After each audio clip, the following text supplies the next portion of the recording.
The world is at peace. The Soviet Union is no more. The nuclear threat belongs to the past. Germany has reunited. The East Bloc countries are free. From Hong Kong to Cairo, from New York to Paris, people are looking to the new millennium with confidence. There is nothing to be worried about. Or is there? Over the last few years, things have been happening. The spread of AIDS, massive tornadoes and earthquakes, the new aggression of Iraq, stock markets out of control, genocide in Kosovo, a new and aggressive China. Things that, viewed separately, may not make much sense, but put together, these signs fall in place like pieces of a puzzle foretold by prophecies of hundreds, even thousands of years ago. What if they're right?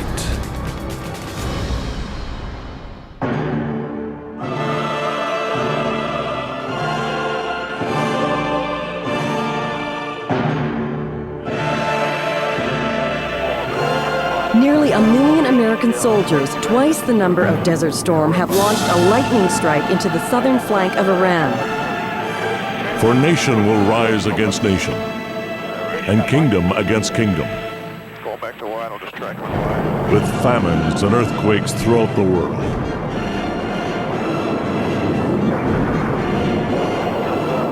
The Red Army is on full alert. We have reports of major troop movements towards the border with Poland and Hungary.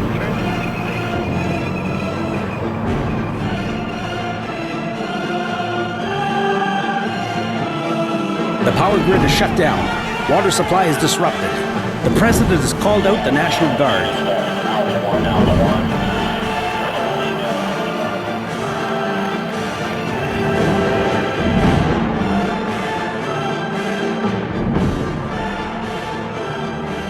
We thought we could look forward to a long-term peace, a prosperous global economy of the New World Order. So what about these prophecies of coming disasters? What did these prophets know that we don't?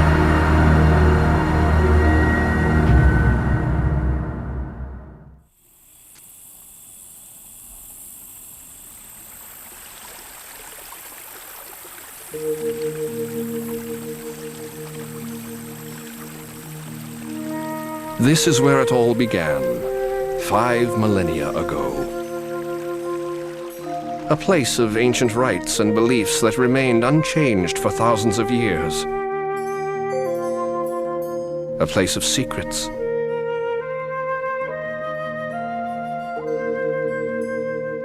No one quite knows the meaning of the Sphinx, nor do we know how the Egyptians could build their massive pyramids in so perfect and complex a form. The largest of the pyramids is dedicated to Cheops, or Khufu. It can be entered through a gallery. Some scholars believe that this gallery is a vast and detailed prophecy. Each inch, carefully delineated in stone, represents 1 year. The hieroglyphics describe individual events, which some suggest include the birth of Christ and 2 major world wars. Just before the king's chamber, this amazing timeline comes to an end. The last date is 2001. Human civilization ends. Why, we don't know.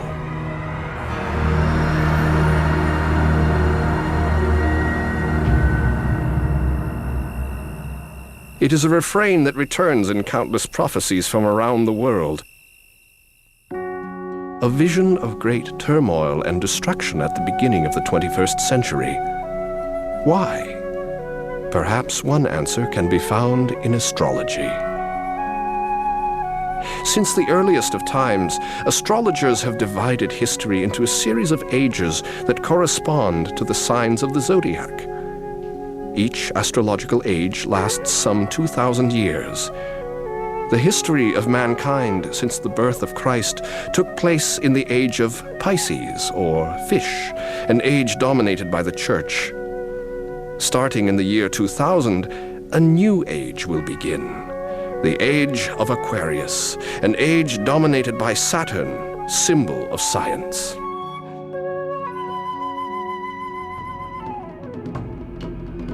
The Incas and Mayas were masters in astrology. Some believe that the Inca shrine in Machu Picchu, first discovered in 1991, serves as a giant observatory.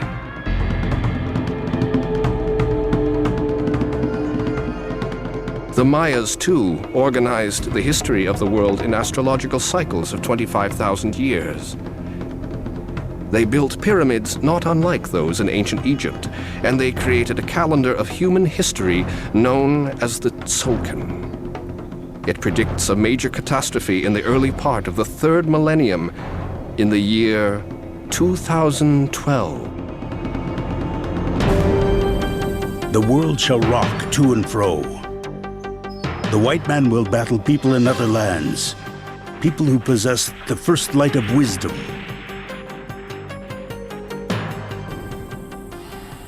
There is a remarkable similarity between the prophecies of the Mayas and those of Indian tribes of North America, including the Hopi.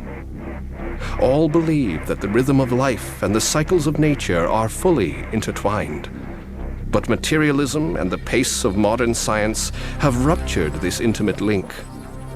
We have lost touch with the cosmic forces that created us to begin with. Man and the earth are on a collision course.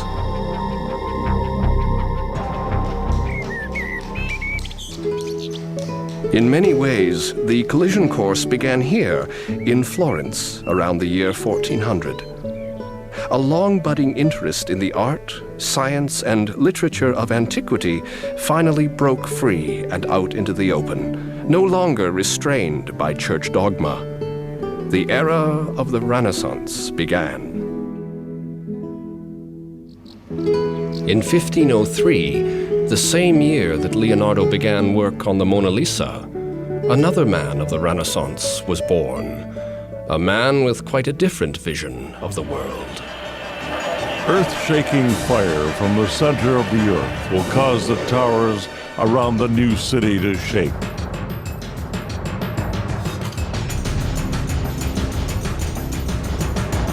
Natural disasters, floods and hurricanes, turmoil and war, a world out of joint.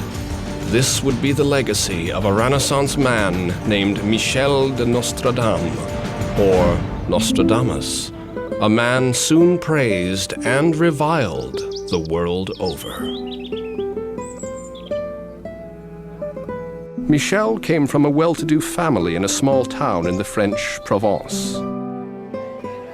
He was educated in Avignon and later in Montpellier, where he studied medicine. He became a physician, but remained passionately devoted to astrology, a science which, in the early 16th century, was still considered heresy by the church.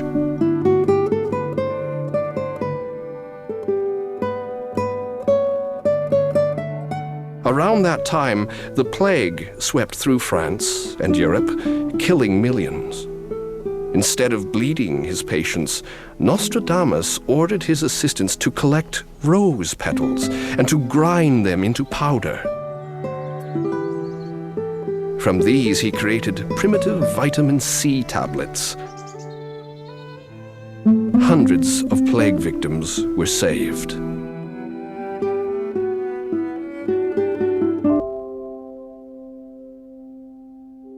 But Nostradamus had a unique gift. He actually saw visions. Visions which, starting in 1552, he began to record in a set of books known as the Centuries. That in itself wasn't exceptional. The Middle Ages were full of prophets, magicians, and soothsayers. But Nostradamus was different. His prophecies actually came true. One day, Nostradamus had a vision of the French king, Henry II, in a joust.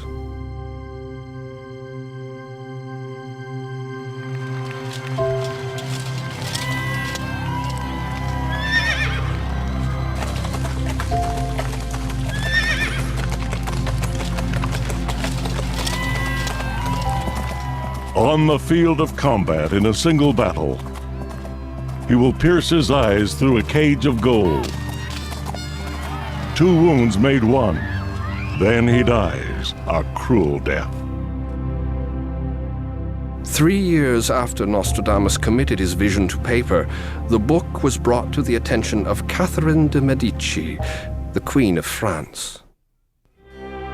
A Florentine of the ruling house of the Medici, she hated the cold weather and damp castles of the French.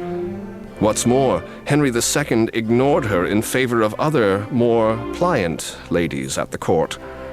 Still, she did warn the king not to ride in a joust. He laughed it off. The next great tournament was held near Paris in the spring of 1559.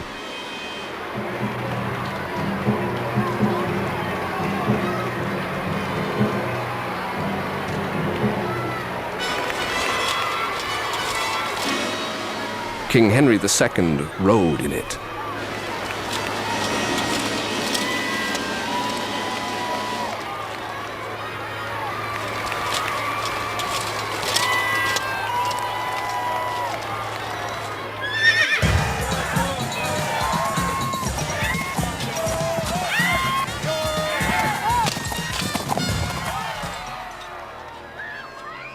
Then he dies a cruel death. The death of King Henry left Catherine as the absolute ruler of France. She rewarded Nostradamus by granting him protection for life. His fame spread throughout France and across Europe.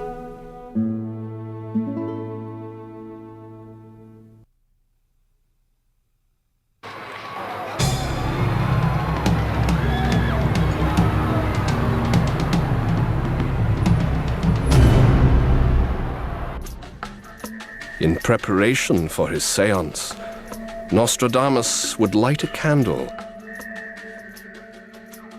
and pour steaming water into a brass bowl. I empty my soul, my brain and my heart of all care.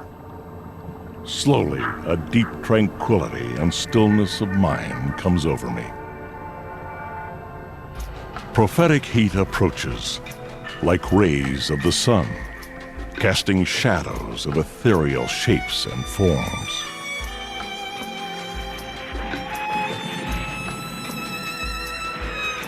Then comes the clouded vision of great and terrible events, sad and plentiful, human exploits of catastrophic proportions.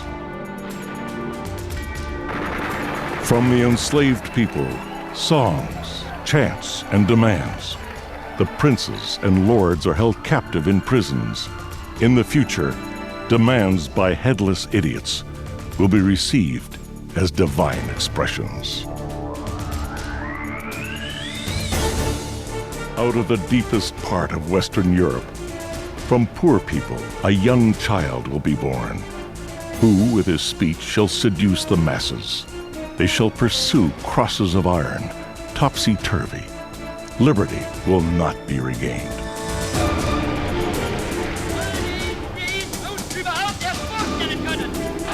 Roman power will be debased, following in the footsteps of its great neighbor.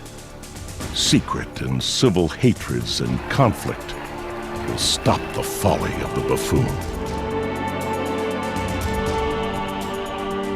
The fortress of the besieged will be pounded to its depths by explosives. The traitor will be entombed alive. Never did such a pitiful division come about.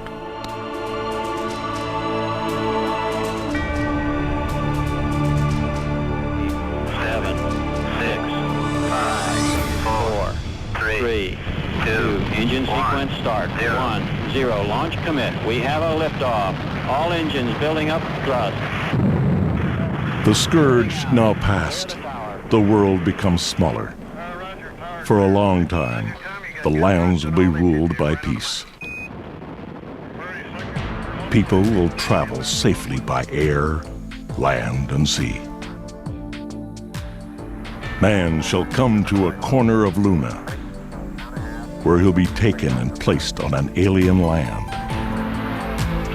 Tranquility Base here. The Eagle has landed. Roger, Tranquility, we copy you on the ground. Nostradamus was very concerned with the future of the papacy in Rome. A 12th century Irish priest named Malachi once had a vision. He saw the entire succession of 112 popes pass before his eyes. He wrote his vision down. Up to now, all of his predictions have come true.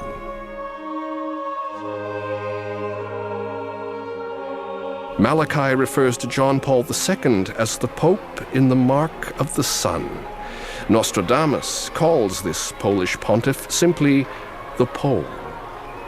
Both Malachi and Nostradamus warned the current pope to beware of his enemies.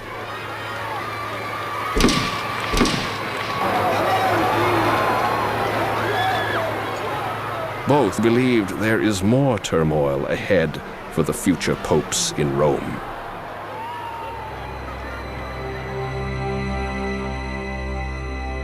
Nine will be set apart from the human flock. Separated from judgment and counsel, their fate will be determined on departure. 9, 8, 7, 6. We have main engine start. 4, 3, 2. That's liftoff.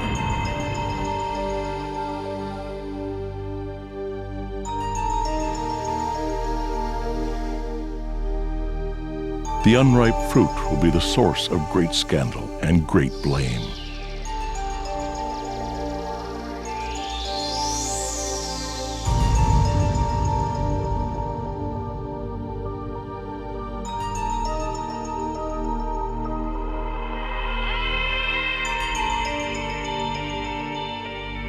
Until recently, most Nostradamus scholars struggled with verse 32 of the fourth book of the Centuries. It was unbelievable, precisely because it was so explicit. The verse predicts, in no uncertain terms, the fall of the Soviet Empire. The communal law will be made in opposition. The old order will hold strong, but then removed from the scene. Then communism put far behind.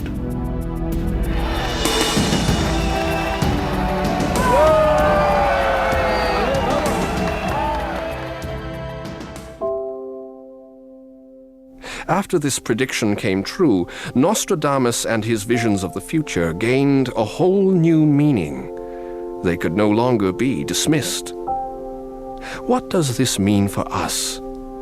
Could a medieval doctor from the Provence be right about great turmoil just on the horizon?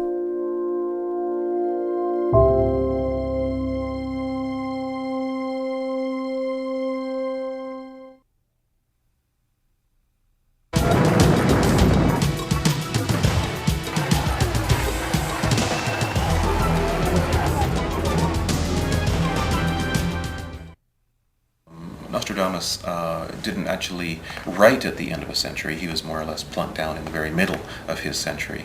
But certainly his most specific prediction targets 1999. When Saturn is in Aquarius and Sagittarius is ascendant, disease and pestilence as the century approaches renewal. Most modern scholars have tried to link the prophecy of pestilence to the rapid growth of AIDS. AIDS, like the plague in the days of Nostradamus, is still spreading, particularly in Africa. Modern science is powerless to stop it. Millions more will die before a cure can be found. And yet, the vision of a great pestilence may have a very different meaning. In the 1980s, a virus called Michelangelo caused havoc with computers. In 1999, the Melissa virus created even greater damage thanks to the far-flung reach of the internet.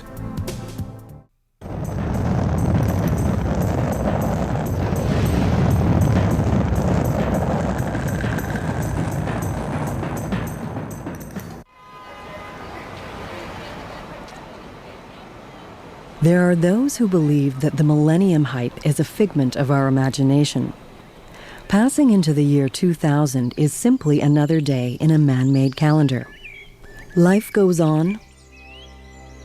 Nothing changes. Astronomers would not agree. If nothing else, they see major changes happening in our solar system. On May 5th, 2000, the new moon will move itself in a straight alignment with the Earth, Jupiter, Saturn, and the Sun.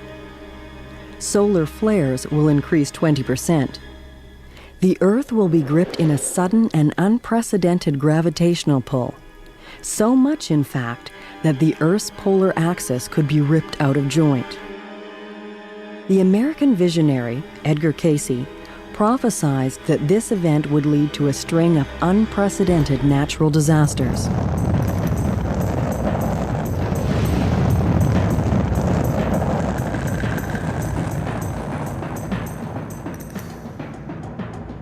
In the great turmoil of winds and oceans, part of England will be submerged.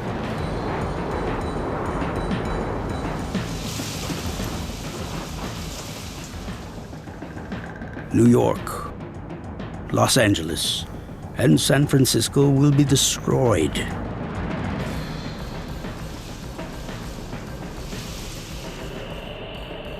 The greater portion of Japan must go into the sea.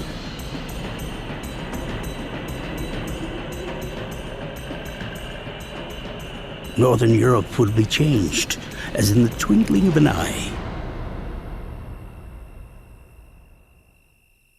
Nostradamus also described a major disaster around Easter of 2000, precisely when the alignment of the planets is scheduled to occur.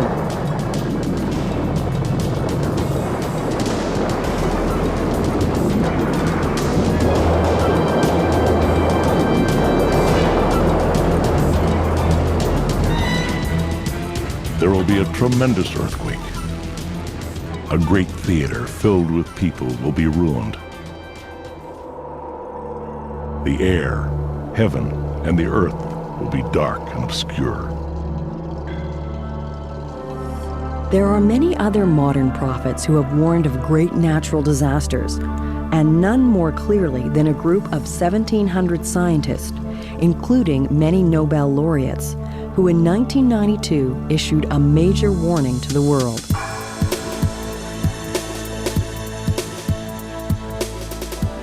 First, they warned that our freshwater tables are sinking. 40% of the world population faces long-term drought.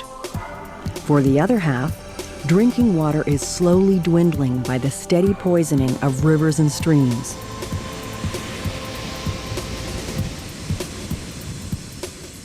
The oceans are particularly at risk. Each year, millions of tons of garbage are dumped by freighters and cruise ships. More fish are being caught than the oceans can resupply. Some fisheries have already collapsed altogether. The reason is that the oceans themselves have begun to erode, and with it, the most precious asset of the undersea's food chain, the coral reef.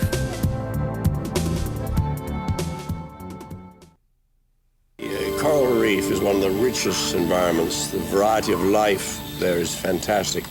And we've discovered too that there's a tremendous treasure in biochemistry there. All sorts of strange chemicals that the creatures of the reef produce. Many of them have great medical value. When Arthur C. Clarke first came to Sri Lanka in 1963, the reefs were full of tropical fish, and the corals were alive. Now when you go back many of these areas now, I call them coral cemeteries. The coral is bleached and white. There are very few fish. Much of it is now a disaster area. Tourism, fishing, coral mining, and pollution have destroyed the reefs, and with it, the fish it once sustained.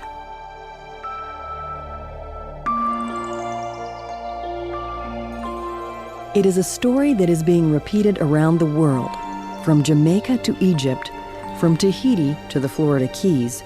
The food banks of the coral reefs are dying, putting the entire ecosystem of the oceans at risk.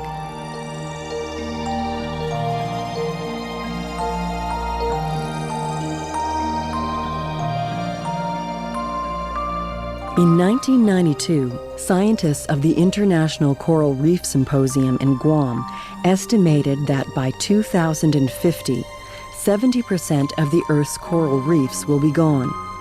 Human-induced pollution, dumping, and tourism is one factor. Another is fishing. For many years, fishermen in Hong Kong, Taiwan, and Singapore dumped cyanide poison to stun and capture large fish. The cyanide was left to settle and kill all life on the bottom. The temperature of the oceans is steadily rising, yet an increase of only a few degrees is enough to kill the tiny algae that nurture coral reefs.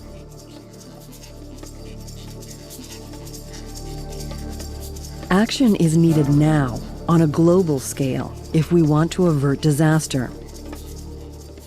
So it's like the rainforest. We're destroying something which is a treasure house, which could be used to the benefit of all mankind if we discover it in time before we destroy it. We never get food from the space, no. We get food from the earth, you know. Indian people says Mother Earth. I think that's a good name. The earth is just like mother.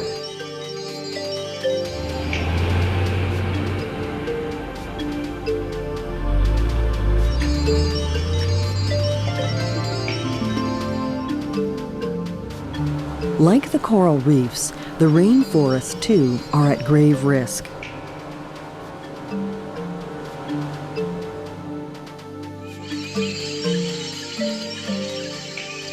Each minute, 30 acres of rainforest are destroyed. By the end of each day, some 100 square miles of oxygen-breathing forest are gone forever. At this rate, most of the tropical rainforest will be gone before the end of the next century. The net result of this ecological erosion is an alarming loss of species. By the year 2100, 1/3 of all the Earth's species will be gone. At the same time, the total world population of 5 billion will double or even triple. If this prophecy holds true, then by the end of the next century, twice as many people will be fighting for half the available amount of water and food supplies.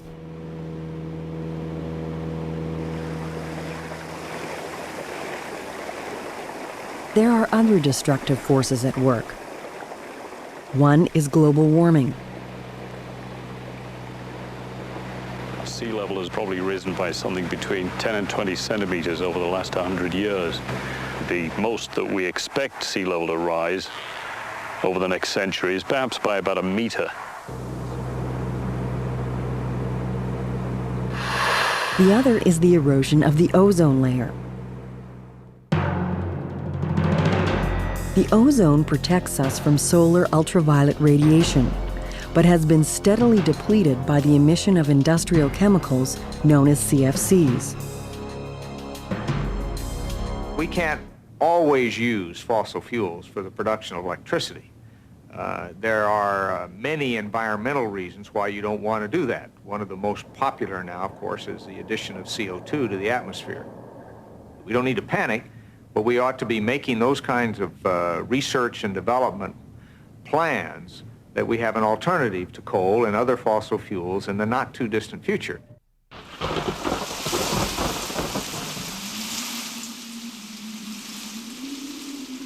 El Nino is partly caused by the pollution of our oceans and our air.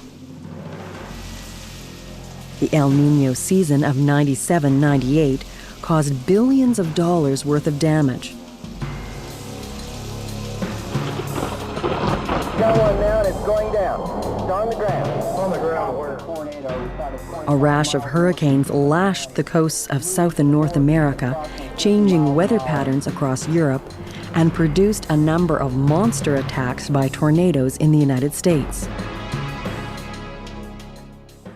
So many earthquakes, so many, destroyed tornadoes, people's life, positions. We are damaging everything's environment by ourselves. Every single producer or multinational would solely attempt to increase their profit irrespective of the kind of damage or cost that they will impose on society. So here comes the role of government when we talk about globalization, the impact on the environment, and of course the ecology in general. Stand by, we just picked up Di 2 on the horizon at 60 miles. To biochemist James Lovelock, phenomena like El Nino are no accident. In fact, it is only the beginning. He believes the Earth is a highly delicate and intelligent organism, very much like the human body. It will intervene in order to secure its survival, no matter how drastic the measures. If he is right, then one more prophecy by Nostradamus will become a reality. Earth-shaking fire from the center of the earth will cause the towers around the new city to shake.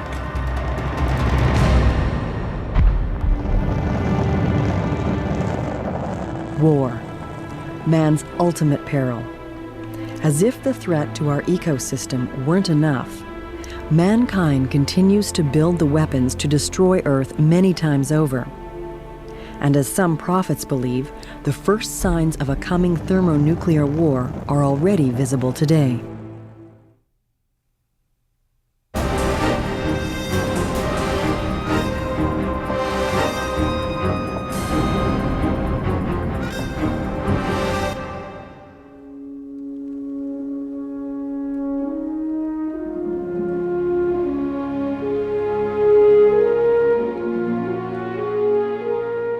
For a long time, the lands will be ruled by peace.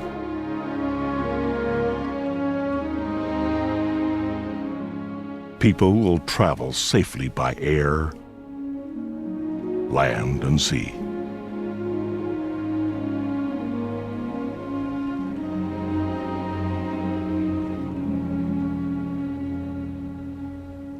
Then, wars will start again.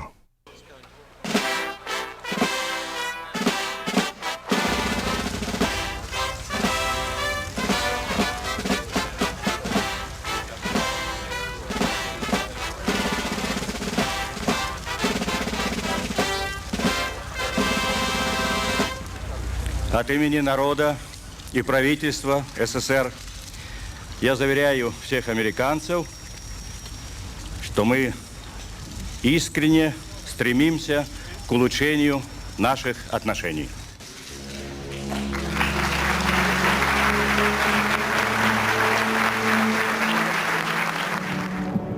For many years after the fall of the Soviet Union, it looked like President Bush's vision of a new world order had become reality. Russia and the United States were partners in peace. Eastern Europe was free.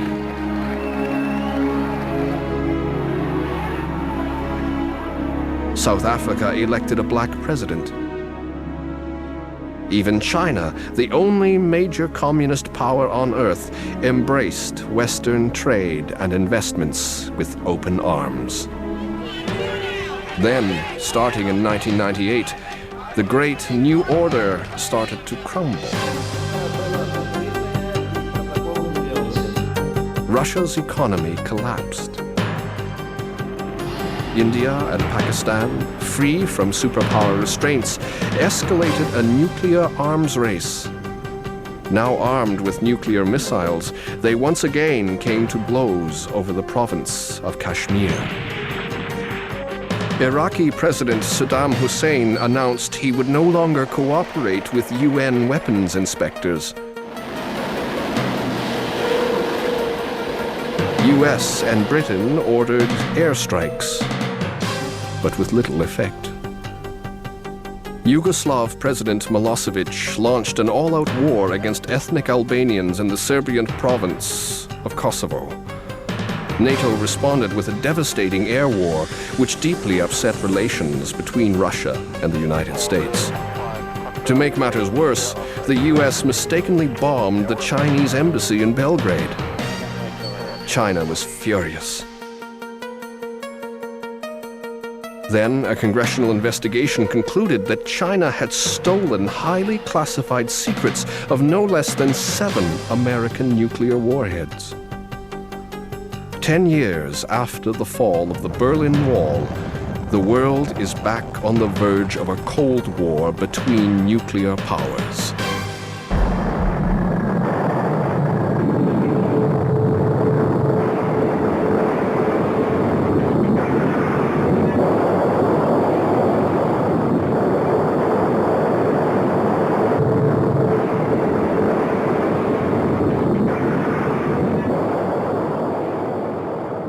Armageddon, the great clash of the apocalypse. All prophecies have spoken of a last and decisive battle of the worlds. One such man was a convict named John.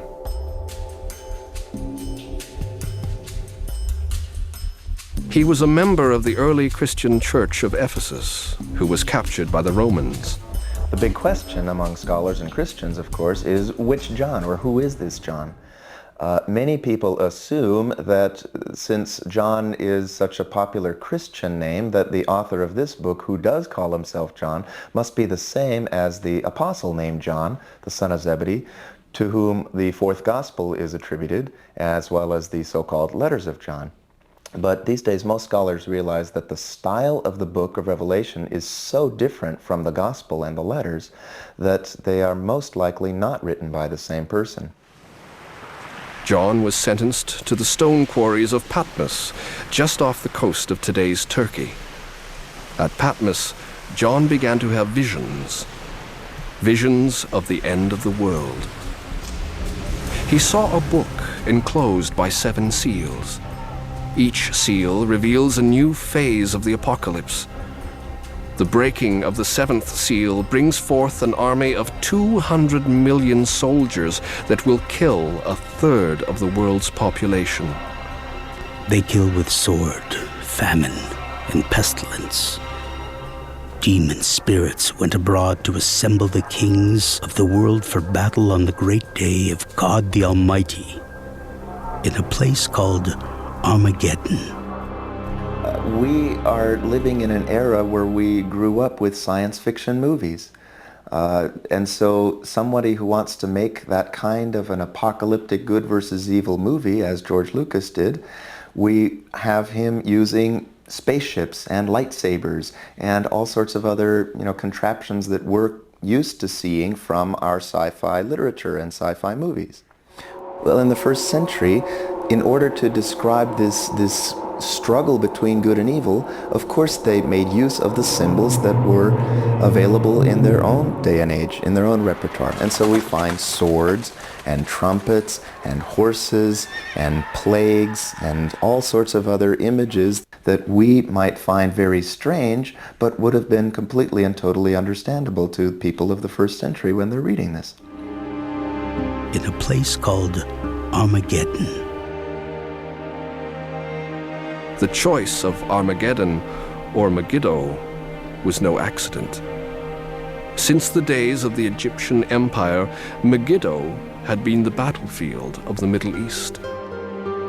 Edgar Cayce, too, believes that the last great war would erupt in the Middle East. In Libya, and in Egypt, in Ankara, and in Syria. Through the straits around those areas, above Australia, in the Indian Ocean and the Persian Gulf. And so does Nostradamus. With breathtaking accuracy, Nostradamus describes exactly how the events of the last 27 years, beginning in 1979, will propel us to World War III.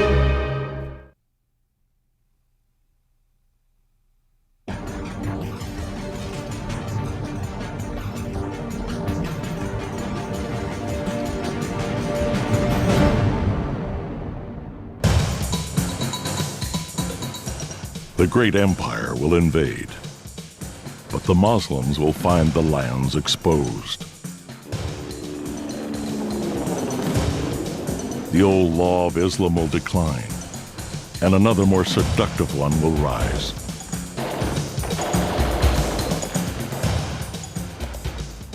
Civil war erupts in Beirut. Peacekeeping forces sent by President Reagan are the victim of a major suicide attack. The cruel sect of the Muslims will come, hiding weapons under their robes, sending ahead clever men without laws. The next phase, a new Russia is reborn, led by Boris Yeltsin. Arabs join Western nations to evict Saddam Hussein out of Kuwait. Now, the 28 countries with forces in the Gulf area have exhausted all reasonable efforts to reach a peaceful resolution, have no choice but to drive Saddam from Kuwait by force. We will not fail. One day, the great powers will become friends. Their great power will be seen to increase.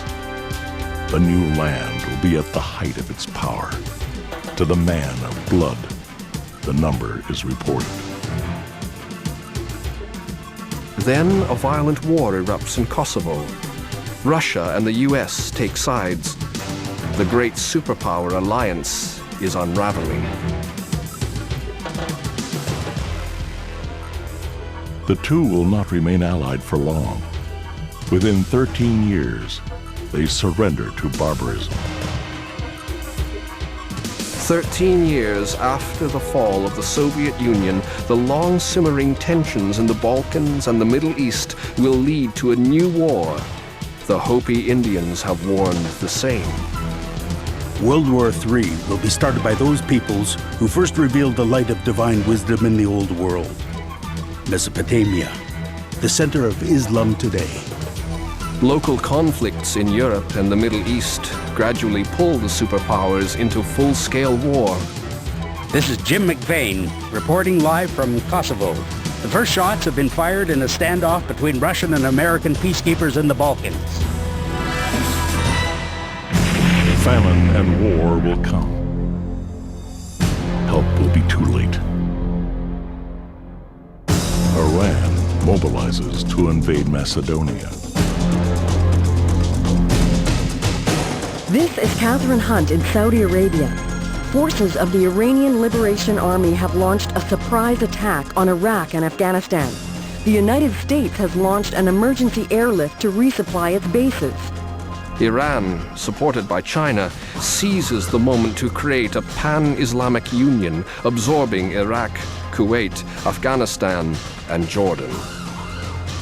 With Israeli forces fighting a desperate battle in the Negev, Iranian spearheads have pushed through the Sinai and are now only 50 miles east of Cairo. Tunisia and Algeria will be incited by the Iranians.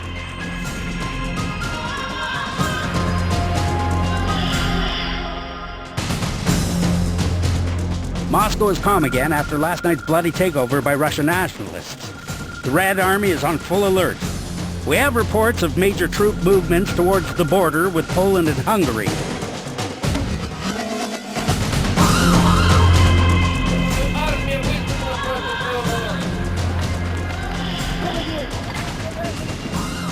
Troops will approach from Russia. The destroyer will ruin the ancient city. Italy will be destroyed.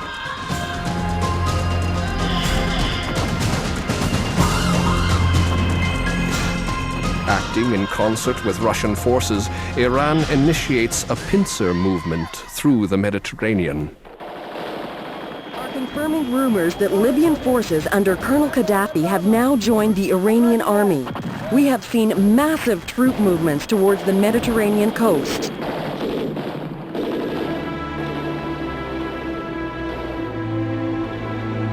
Good evening. The United States has announced that unless Iran ceases all offensive operations by midnight, Washington time, the United States will attack.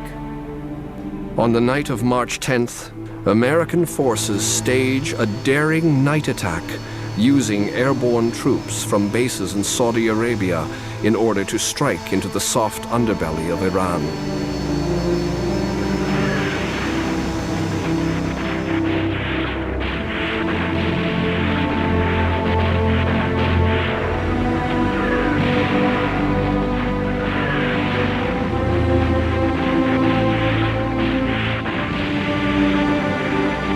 By early dawn, the U.S. forces have captured the southernmost provinces of Iraq and Iran. The Iranian occupation army in Europe is forced to turn back and meet the threat in the Middle East. The two armies meet in the middle in the ancient battlefield of Megiddo, in the heart of Israel, just as John of Patmos had prophesied.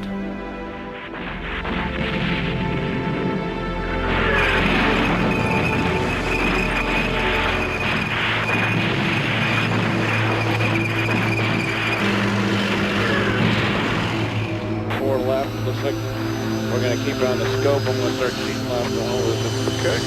Hawker 2-5, confirm staying clear of UN and 20. Yeah, we're above and behind them. And I got lights over here. Fully fitted. Stay clear, problem. Rich, stand by. Going back to wide, I'll just track them on wide. In all, the war will last 3 years and 7 months. Victory, says Nostradamus, will go to a man born on American soil. It is the last major war in human history. A war, if it comes, may not evolve as Nostradamus has described. There may be other sources of conflict on the horizon. The unfortunate fact is that we have different countries with different kinds of interests. And those interests are going to vary, and those variations will lead to different kind of cycles in politics, history, economics, and so on. Nobody thought that Yugoslavia, for example, would be, which was the most developed country in the Eastern Bloc, would become such a disastrous social, political circumstance in the world. So it will happen. It will continue to happen, in my view. Many scholars agree that the role of China is crucial. China today resembles the Soviet Union immediately after World War II. With its vast population and landmass, it has tremendous resources at its disposal.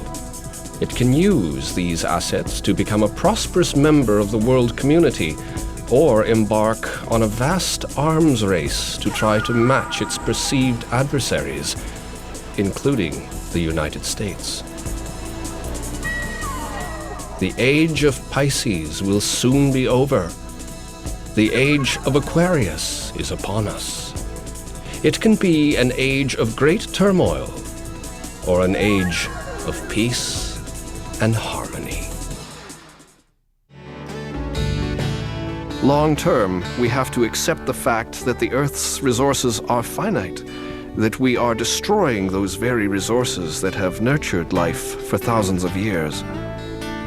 We must, for example, move away from fossil fuels to more benign, inexhaustible energy sources. This will also cut greenhouse gas emissions and the pollution of our air and water. And if we want to live on this planet, then we all better get on board. We're going to have to, recycling is a small part, learning what the dangers are and be willing to suffer the consequences in order to make the world a better place. To do without power, if that's what it takes. To do with less water, if that's what it takes. To do with products that aren't wrapped, if that's what it takes, to use different kinds of chemicals because they're safer, to put our energies into rebuilding the world, the natural world, instead of rebuilding industry or spending profit and so on. Oil is now still abundant in supply, oil is cheap, the use is easy, and to add to that, there are many multinationals whose profits depend on the sale of oil in the international market. All nations must work together in making more efficient use of energy, water, and other materials, including expansion of conservation and recycling. If we don't take these steps on a global basis, our own children will not be able to have the carefree life that we enjoy today.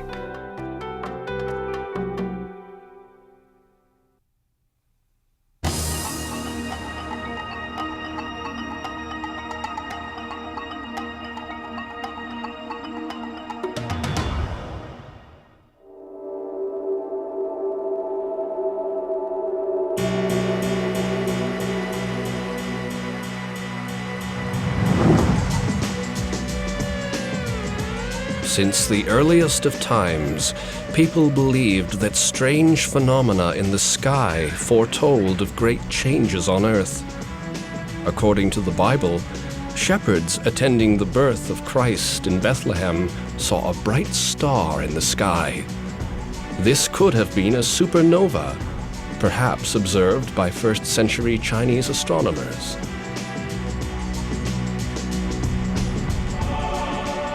The Millennium Tapestry of Bayeux shows people in awe of a large, streaking comet.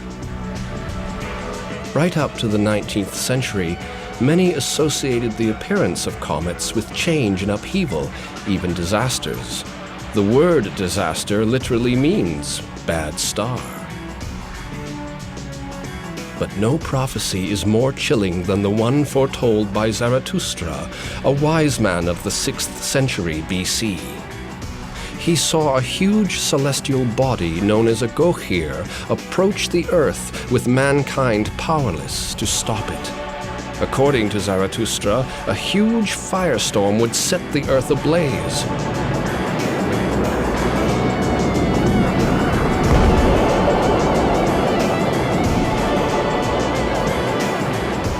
Because of their appearing essentially out of the blue with no warning, these are more or less the stealth bombers of the solar system world. They're there if they are in a Earth approaching or Earth crossing orbit. They could be something very serious in terms of any type of mitigation. We would not have much lead time.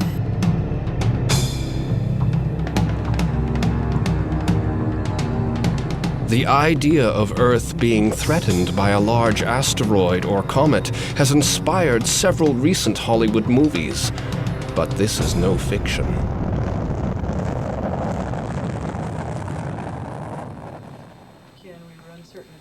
Only in recent years, with new detection techniques, have we discovered just how many asteroids and comets are streaking through our galaxy and our solar system.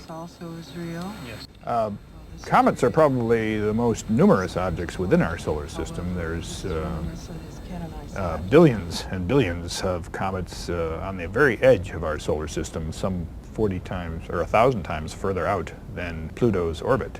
Most of them are small relative to the planets, but they're extremely numerous, and it's only when they come into the inner solar system that we begin to see them.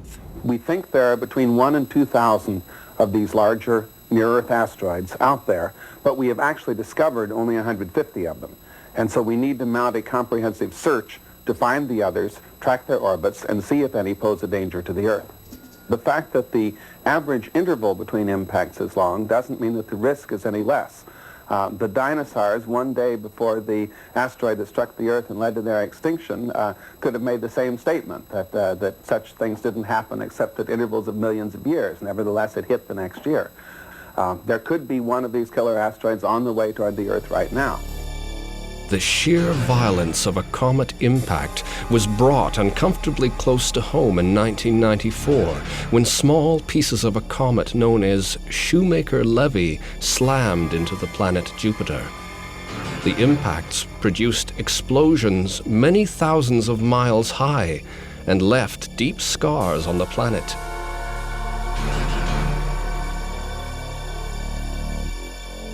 Such bombardments are quite common and may, in fact, have helped create a life-sustaining atmosphere on Earth.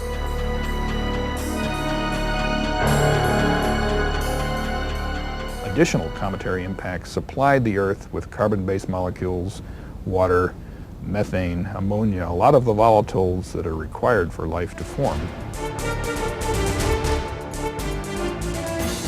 It would be ironic indeed if a comet, the messenger of life on Earth, would also be responsible for wiping out that same life in the blink of an eye.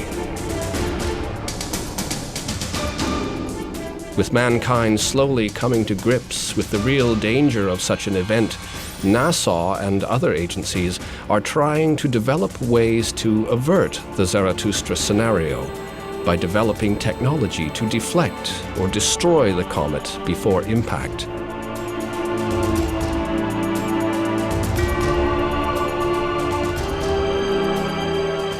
But that takes time, a lead time that Earth may not have.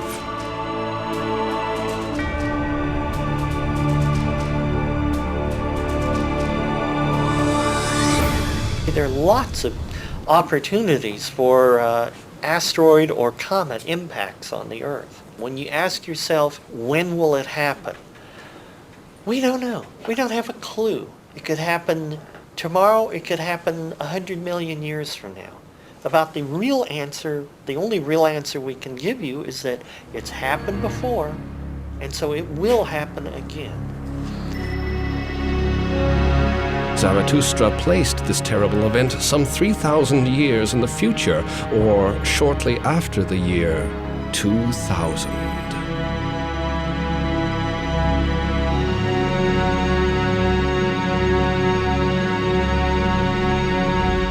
Perhaps we need some outside universal threat to make us recognize this common bound.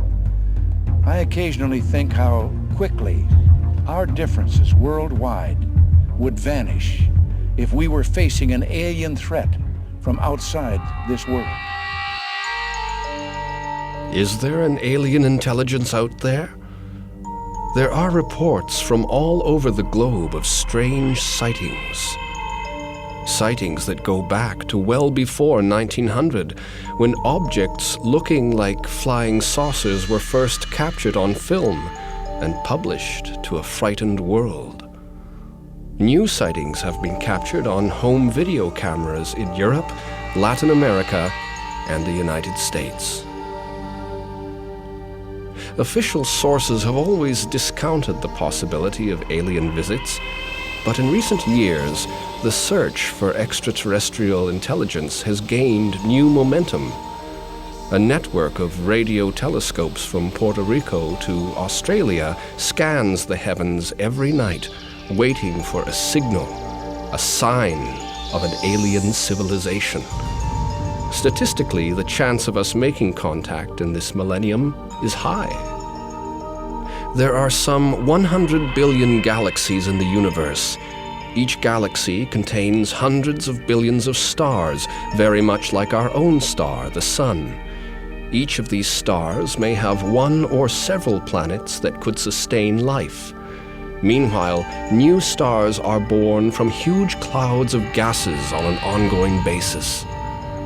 At the same time, scientists expect to find confirmation that black holes in the universe offer portals for unlimited intergalactic travel far beyond the speed of light. And what if we did? We'd forget all the little local differences that we have between our countries, and we would find out once and for all that we really are all human beings here on this earth together. Well, I don't suppose we can wait for some alien race to come down and threaten us. It is possible that in the century to come, we will finally make contact with an alien source of intelligence. So there's bound to be somebody out there. And really, the answer to the question, is there anyone out there, has profound meaning whichever the answer is. If the answer is one, it imposes a crushing uniqueness on humanity. It says we really need to take care of ourselves because we are the only one. And if the answer is 10,000 or 10 million, it's still uniquely profound because it then says we're not alone. There are others out there. There are other civilizations that have had to meet and solve the problems that we're facing today.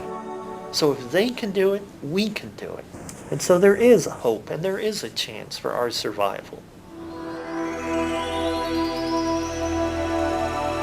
Such an encounter with a species vastly superior to ours would make us see the futility of armed conflict. It would help us realize the fragility and uniqueness of our planet. It would inspire us to take better care of what we still have today.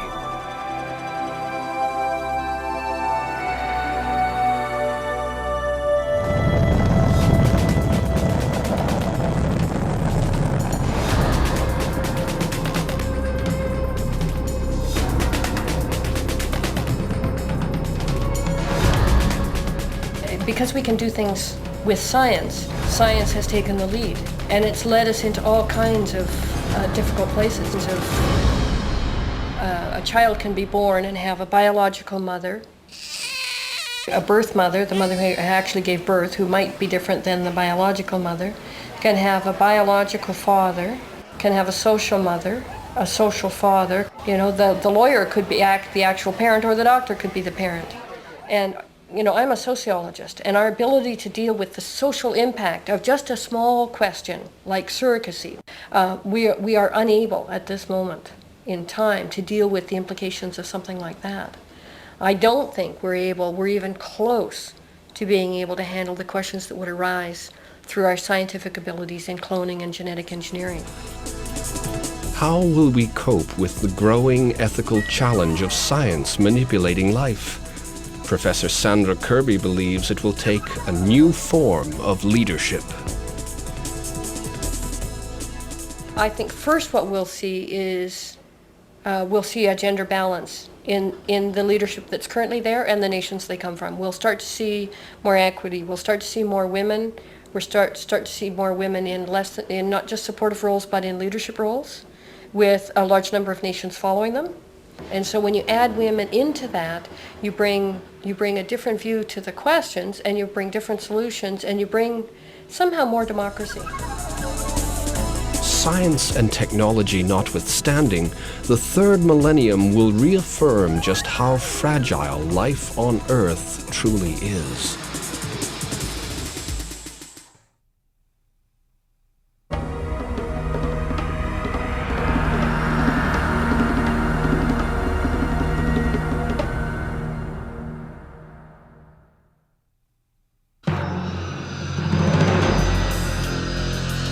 So much is riding on the shoulders of the new generation. Will they be able to cope with the accelerating pace of scientific and technological change, propelling us forward with ever greater speed to an uncertain future? And will they be able to make our planet a better place in the process? The generation that's coming up, they've got 1,000 years to face. I think they're going to have much more skepticism. I hope a lot more information.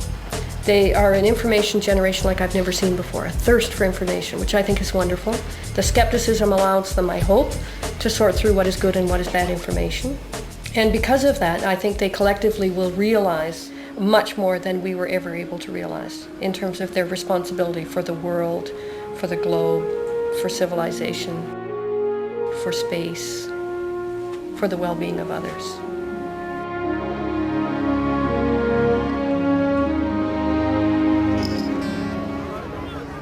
Gautama the Buddha, founder of the Buddhist faith, believed that every 25 centuries the great wheel of Dharma is turned afresh to help man reach a deeper consciousness.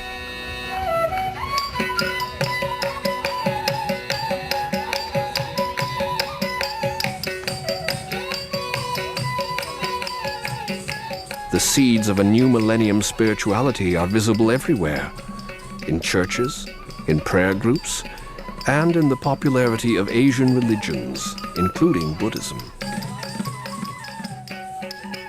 So young people, I want a message like this.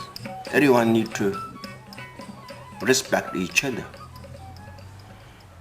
They want themselves, everybody wanted themselves to be success, good, happy, joy. They don't like suffering, pain, or happiness.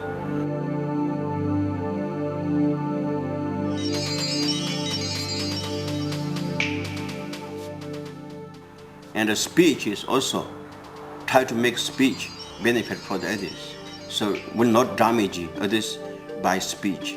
The last time the wheel of Dharma was turned was in the 6th century BC, in the time of Gautama the Buddha himself.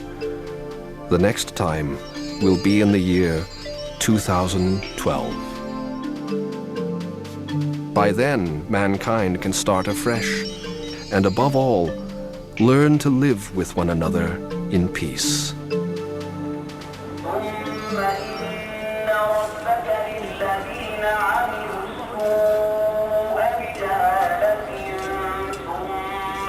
People's fundamental values are changing. I think intolerance is out and tolerance is in. I think openness is in.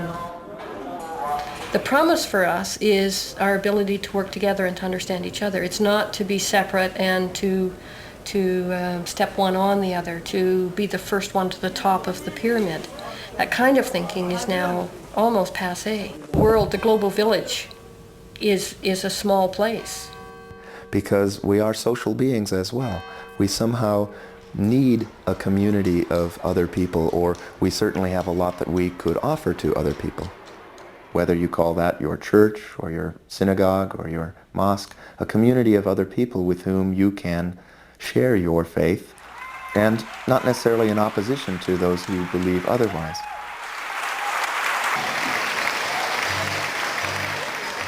Oh, I see a need for purpose and meaning in life. There's tensions between legals and illegals. There's tensions between Spanish-speaking and bilinguals. There's tension between gays coming, or old people leaving, or new people, whatever. And I thought, God, isn't this wonderful? The Jews and Gentiles. You know, the tax collectors and the Christians, the Pharisees and the other nuts, the other people of religion, you know, all getting together and growing. Build that house into a home. Empower people to be comfortable with themselves and to see the power of their person.